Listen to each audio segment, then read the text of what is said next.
Melihat kegigihan Jonathan Latumahina menjaga David Ozora siang dan malam di rumah sakit usai menjadi korban penganiayaan Mario Dandi Satrio, tentulah membuat sejumlah pihak bersimpati. Seperti diketahui, Jonathan Latumahina merupakan seorang ayah. Tentu, dia terus berusaha dan berdoa meminta kesembuhan putra tercintanya itu usai menjadi korban penganiayaan Mario Dandi. Sebulan lebih, David Ozora terbaring di ruang ICU.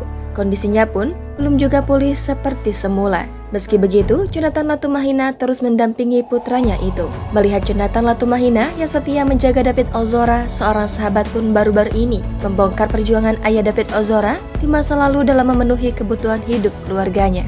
Dalam cuitan akun Twitter @lantarabangsa_, pemilik akun mengatakan berjanji suatu saat akan menceritakan kisah hidup Jonathan Latumahina pada David. Pemilik akun itu juga mengungkap, dulu di masa lalu, Jonathan Latumahina sempat mendorong gerobak soto orang di pasar demi mendapatkan uang untuk belanja anaknya.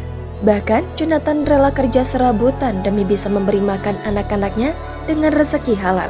Meski kini sudah sukses, nyatanya Jonathan Latumahina tak melupakan masa lalunya itu. Ia masih hidup dengan kesederhanaan, bahkan turut mengajarkan kebaikan pada David. Di akhir ceritanya, pemilik akun Twitter @lantarabangsa_ kemudian mengatakan Jonathan Latumahina akan terus memperjuangkan keadilan untuk David Ozora.